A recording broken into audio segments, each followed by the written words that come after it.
इस वक्त अगर सबसे ज़्यादा कोई चीज़ चर्चा में है तो वो है धीरेन्द्र कृष्ण शास्त्री और बागेश्वर धाम। क्या है ये और क्यों है ऐसा, ये सब तो आपको पता है, लेकिन कुछ नहीं पता है या क्या सही है क्या गलत है, मेरा थोड़ा सा सोचना है जो मैं आपके साथ में शेयर करना चाहता हूँ। इसलिए मैं आपके साथ में हूँ। और इस चर्चा से पहले आप मेरे वीडियो को लाइक और सब्सक्राइब करें, क्योंकि बाद में क्या होता है तो कोई जानता ही नहीं है। तो देखिए क्या हुआ, छोटा छोटा सा बताते हैं कि धीरेन्द्र कृष्ण शास्त्री जो हैं बागेश्वर धाम के पीठाधीश्वर हैं, जो कि मध्य प्रदेश के छतरपुर जिले के गढ़ा गांव में हैं। अब ये धीरे धीरे प्रसिद्ध हुआ 1986 के बाद से, जहां पर रामकथा करते हैं, दरबार लगाते हैं। जो अभी हमारे नए वहाँ के पीठाधीश्वर हैं श्री धीरेन्द्र कृष्ण शास्त्री जी। लेकिन अब क्या हुआ कि वो पुणे गए और पुणे में उन्होंने वो राम कथा करने के लिए गए थे। वहीं पर एक अंधविश्वास निर्मूलन संस्था अंतर्राष्ट्रीय, जिसके श्याम मानव जी ने उन्हें चैलेंज दिया कि आप हमारी ये कुछ शर्तें हैं उनको करके दिखाइए तो हम मानेंगे कि आप चमत्कार करते हैं, अन्यथा आप अंधविश्वास फैला रहे हैं, लोगों की भावनाओं से खेल रहे हैं। अब होता क्या है कि जो कथा वहाँ पे 9 दिन करनी थी, 2 दिन पहले ही जो पीठाधीश्वर हैं धीरेन्द्र शास्त्री जी वो चले आते हैं। और जब ये चीज़ें मीडिया में आती है और कि जो पीठाधीश्वर हैं धीरेन्द्र शास्त्री जी वो भाग गए, तब धीरेन्द्र शास्त्री जी सामने आकर के बयान देते हैं कि ऐसा कुछ नहीं है। उनके गुरु जी का जो है जन्मदिन था, जिसमें उन्होंने बहुत सी और अन्य जो है रामचरित कथा जहाँ पे उन्हें करनी थी रामचरित मानस की, और उनको उन्होंने 2 दिन का या 3 दिन का समय उसमें घटा दिया। तो और अगर उन्होंने साथ में चैलेंज भी दिया, मतलब, और उनके आह्वान को जो है स्वीकार किया। और उन्होंने कहा कि रायपुर में हमारी अगली जो राम कथा है वहाँ दरबार लगेगा, आप आइए, आपको जो भी प्रश्न करने हैं, जो भी जानना चाहते हैं आप जान सकते हैं।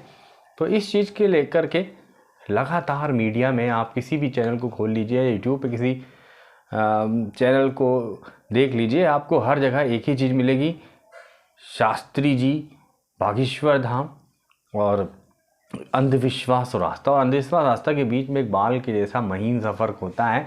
समझने पे निर्भर करता है कि आप उस आस्था को अंधविश्वास में लेते हैं या अंधविश्वास को आस्था के रूप में लेते हैं। तो धीरेन्द्र शास्त्री जी का कहना है कि देखिए कि उनके खिलाफ जो है एक दुष्प्रचार फैलाया जा रहा है, उनके पीछे कुछ लोग लगे हैं, क्योंकि उन्होंने कुछ दिन पहले करीबन 300 लोगों का घर वापसी कराई थी दूसरे धर्म से, ईसाइयों की। और तो कहते हैं कि वो लोगों को सनातन से जोड़ना चाहते हैं, काफ़ी मुखर प्रवक्ता हैं और वो खुल करके सनातन के बारे में बात करते हैं। और उनके जो कुछ तर्क हैं वो ये कहते हैं कि अगर हम जो चीज़ कर रहे हैं वो अंधविश्वास है, लेकिन जब यही चीज़ ईसाई मिशनरीज़ जो पादरी हैं या फिर कहते हैं मज़ारों पे जब लोग चादर चढ़ाते हैं, तब उनके बारे में कोई नहीं बोलता है। मैं किसी से नहीं कहता हूँ कि मैं कोई चमत्कार कर रहा हूँ या मेरे द्वारा किसी को कोई भी बुलावा भेजा जाता है। जो जिसकी श्रद्धा होती है वो खुद चल करके आता है। उन्होंने सिद्धपीठ है, वो अपनी गद्दी पर जब बैठते हैं तो बागेश्वर धाम बालाजी उनकी मन्नत को सुनते हैं और वो जो भी उनको आभास होता है वो पर्चे पे उतार देते हैं, बस इतना सा ही है। और ये इसीलिए प्रसिद्ध है कि जो आचार्य हैं वो धीरेन्द्र जी, वो अपनी जो दरबार लगता है उसमें नाम लेकर किसी को भी बुला लेते हैं। वो पर्चे पे जो भी लिखते हैं, जिस चीज़ के लिए भी वहाँ पे भक्तजन जाते हैं, तो वो वही चीज़ें बिना पूछे लिख करके उन्हें बता देते हैं। और इसलिए वो बहुत ज़्यादा ही लोगों के बीच में चर्चा का विषय है कि उनके पास ऐसी कोई सिद्धि है जिससे वो पहले से ही जान जाते हैं कि किसी के मन में क्या है। उनके कुछ तर्क हैं जो जायज़ हैं बिल्कुल।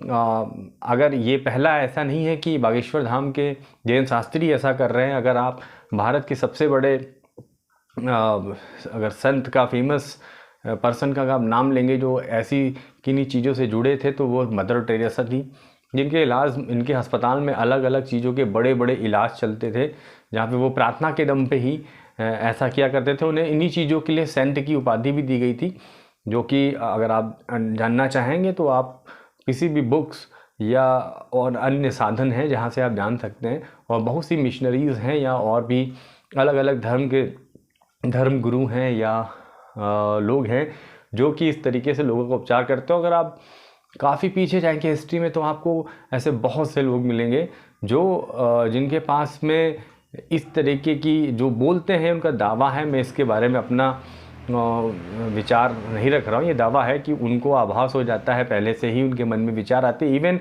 महान साइंटिस्ट जो आइंस्टीन थे, उनका भी यही कहना था कि वो कोई बहुत बुद्धिमान नहीं है, अगर उन्हें कोई चर्चा करनी पड़ जाए, जब वो कोई उनसे बोलता है तो उसको समझने में उन्हें समय लगता है, लेकिन उनके मन में विचार आते हैं। माफ़ कीजिएगा, ये निकोला टेस्ला ने बोला था। तो ये चीज़ें हैं। अब ये वाकई में ऐसा होता है या फिर ये अंधविश्वास है या फिर ये आस्था का विषय है, ये तो आप पे और हम पे है कि हम उसको किस तरीके से देखते हैं। लेकिन ऐसी कुछ चीज़ें हैं जो वाकई में है। इतना बड़ा दरबार अगर धीरेन्द्र शास्त्री जी का लगता है, और अभी उन्होंने देश की पूरी मीडिया के सामने खुला चैलेंज देते हुए और कुछ पत्रकारों को और पत्रकारों के द्वारा कुछ लोगों को बुला करके उनके विषय में बताया, तो लोग आश्चर्य में है कि वाकई में उनके पास कुछ तो है, चाहे वो कोई साइंस की कोई ट्रिक हो जिसको अभी तक एक नाम नहीं मिल पाया है, या फिर वो धर्म से जुड़ा या वैदिक धर्म या सनातन धर्म की कोई ऐसी जैसी सिद्धियाँ बोली जाती हैं, ऐसा कुछ है कि वो उन्हें आभास हो जाता है और उस हिसाब से उस पर कार्य करते हैं, लोगों को राहत पहुंचाते हैं। आपकी क्या राय है, कमेंट बॉक्स में अपने कमेंट्स जरूर शेयर करिएगा। तब तक के लिए धन्यवाद। बाय।